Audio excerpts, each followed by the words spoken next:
الحمدللہ رب العالمین والصلاة والسلام علی رسولہ الکریم اما بعد فاعوذ باللہ من الشیطان الرجیم بسم اللہ الرحمن الرحیم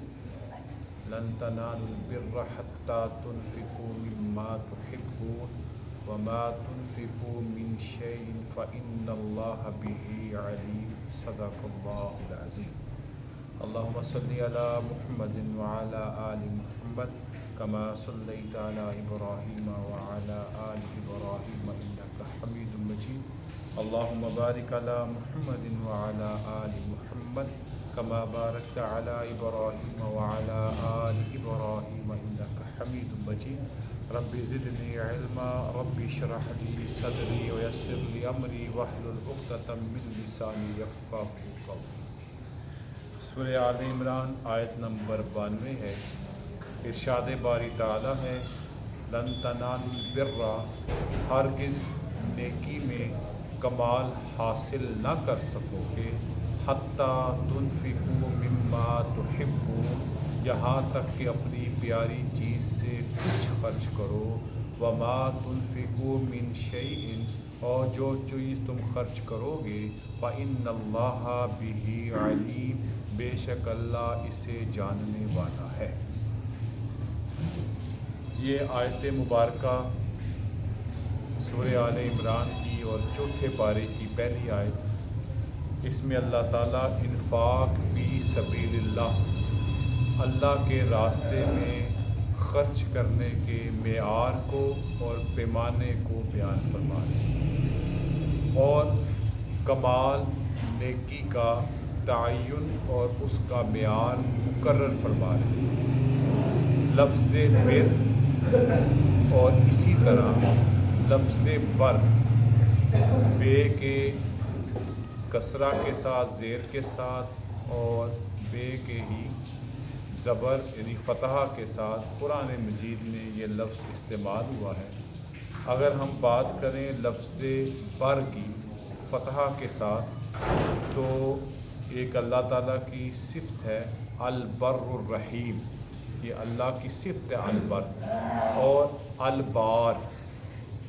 نیکوکار یعنی نیکی کرنے والے کو کہتے ہیں، اور اسی کی جمع ہے الابرار۔ ان الابرار لفی نعیم، بے شک نیک لوگ نعمتوں میں ہوں گے۔ تو بر کا معنی نیکی کرنے والا، اور ابرار اس کی جمع۔ اور اگر ہم بات کریں اس کے کسرہ کے ساتھ، زیر کے ساتھ، البر، یہ ہے نیکی۔ اور نیکی کسے کہتے ہیں، اس کی تعریف یہ بیان کی گئی، نیکی ہر اس کام کو کہتے ہیں جو اللہ کی اطاعت میں کی جائے اور جس سے اللہ کا قرب حاصل ہو، اور وہ نیکی کی قبولیت کا معیار نبی کریم صلی اللہ علیہ وسلم کی سنت مبارکہ۔ اور اس کے مقابلے میں لفظ استعمال ہوتا ہے یعنی گناہ، اور گناہ ایسے عمل کو کہتے ہیں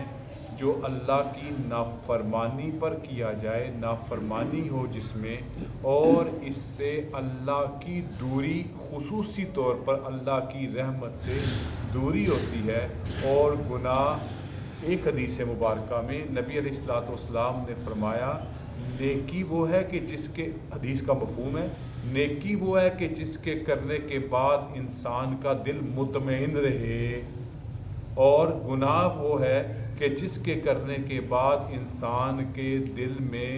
شک و شبہ، ملال اور شرمندگی رہے۔ اچھا، یہ بھی معیار کن لوگوں کے لیے ہے؟ جو صاحب ایمان ہوں، وگرنہ آج کے ماحول میں دیکھا جائے لوگ گناہ کے ساتھ مطمئن ہو رہے ہیں اور نیکی کی طرف متوجہ ہی نہیں ہوتے۔ تو یہ جب آیت مبارکہ لن تنالوا البر حتی تنفقوا مما تحبون، ہرگز نیکی میں کمال حاصل نہ کر سکو گے یہاں تک کہ اپنی پیاری چیز سے کچھ خرچ کرو۔ جب یہ آیت مبارکہ نازل ہوئی، ایک صحابی رسول ہیں حضرت ابو طلحہ انصاری رضی اللہ تعالیٰ عنہ، نبی کریم صلی اللہ علیہ وسلم کی خدمت میں حاضر ہوئے، عرض کیا اے اللہ کے رسول، مجھے جو اپنے مال میں سے سب سے محبوب چیز ہے وہ میرا باغ بیروحا ہے۔ یہ مسجد نبوی کے بالکل سامنے پڑوس میں واقع تھا اور اس کا پانی بڑا میٹھا تھا اور نبی علیہ السلام بھی اس کے پانی سے نوش فرمایا کرتے تھے۔ حضرت ابو طلحہ انصاری خدمت میں حاضر ہوئے، عرض کیا کہ مجھے جو چیز اپنی دنیا کی چیزوں میں سے محبوب ہے وہ یہ باغ ہے، میں اس کو اللہ کی رضا میں خرچ کرتا ہوں۔ نبی کریم صلی اللہ علیہ وسلم نے حضرت ابو طلحہ انصاری رضی اللہ تعالیٰ عنہ کو حکم فرمایا کہ تم اس باغ کو اپنے قریبی مستحق رشتہ داروں میں تقسیم کر دو۔ حضرت عمر فاروق رضی اللہ تعالیٰ عنہ نے اس آیت مبارکہ کے بعد ان کو جو چیز محبوب تھی وہ خیبر، فتح خیبر کے بعد جو ان کے حصے میں مال غنیمت آیا تھا اس کو اللہ کی راہ میں خرچ کر دیا، وقف کر دیا۔ نبی علیہ السلام کی خدمت میں حاضر ہوئے اور اپنا جو ہے وہ اپنی خرچ کر دیا، وقف کر دیا۔ نبی علیہ السلام کی خدمت میں حاضر ہوئے اور اپنا جو ہے وہ اپنی خواہش کا اظہار کیا تو آپ نے فرمایا کہ تم اس باغ کو جو ہے وہ غرباء میں مستحقین کی ضرورتوں کو پورا کرنے کے لیے کیا کر دو، وقف کر دو۔ اسی طرح ایک صحابی، پورے قرآن مجید میں فقط ایک صحابی کا نام آیا جن کا نام حضرت زید رضی اللہ تعالیٰ عنہ ہے۔ نبی علیہ السلام کہ بچپن سے خدمت گزار اور ان کے حوالے سے یہ مشہور تھا کہ وہ آپ کے لے پالک ہیں، زید بن حارثہ ان کا نام تھا۔ نبی کریم صلی اللہ علیہ وسلم کی خدمت میں حاضر ہوئے، اے اللہ کے رسول، مجھے جو چیز سب سے زیادہ پسند ہے وہ میرا بہترین عمدہ گھوڑا ہے جو میں اس کو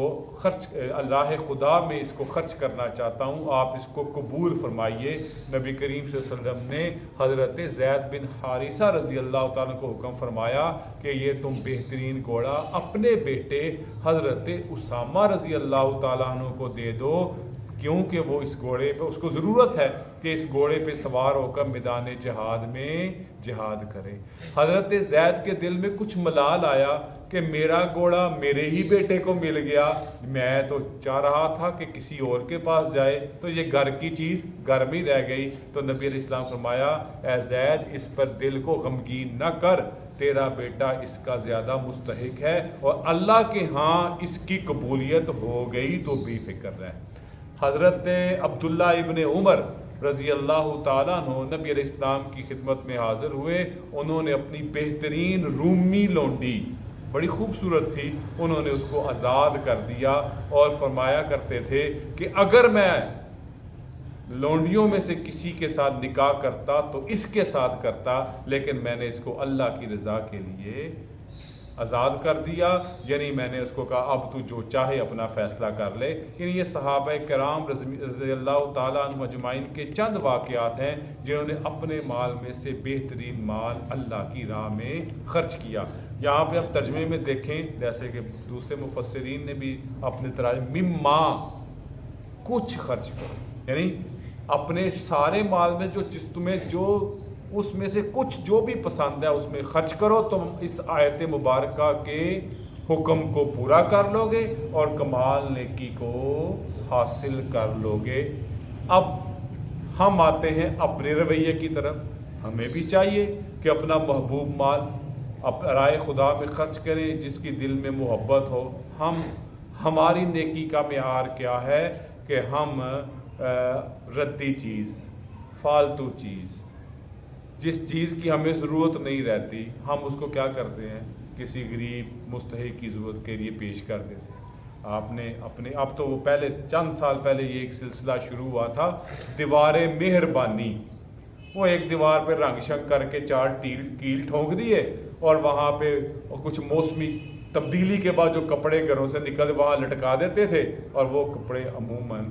ردی ہی کپڑے ہوتے تھے، اور کیا لکھا ہے، دیوار مہربانی۔ کمال نیکی کیا ہے؟ وہ چیز خرچ کریں جس کی محبت آپ کے دل میں ہے تاکہ آپ کمال نیکی کے درجے کو پا سکیں۔ آگے اللہ فرماتے ہیں وَمَا تُنْفِقُوا مِنْ شَيْءٍ اور جو چیز تم خرچ کرو گے فَإِنَّ اللَّهَ بِهِ عَلِيمٌ، بے شک اللہ اس سے جاننے والا۔ اس میں اللہ تعالیٰ نے انفاق فی سبیل اللہ کے فلسفے کو بیان کر دیا کہ خرچ کرو، کسی کے علم میں لانے کی ضرورت نہیں، تمہیں شہرت اور نمود و نمائش کی ضرورت نہیں۔ کیوں؟ دینے والے تم،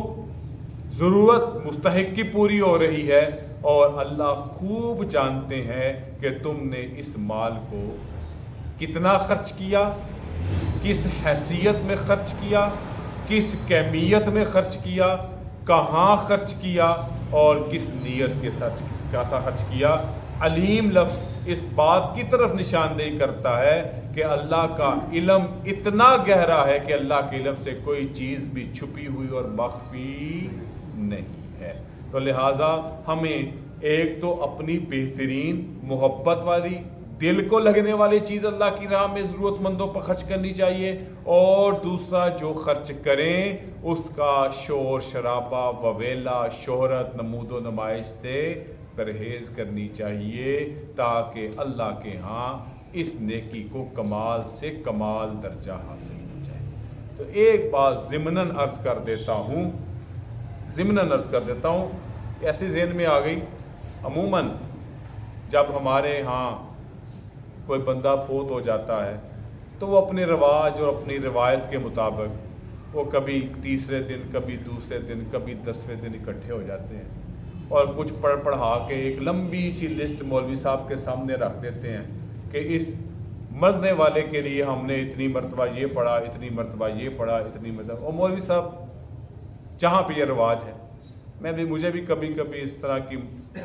دل نہ کرتے ہوئے بھی جانے کا اتفاق ہوتا ہے، تو وہ سامنے چیزیں پڑھی ہوتی ہیں، تو میں یہی عرض کرتا ہوں، آپ نے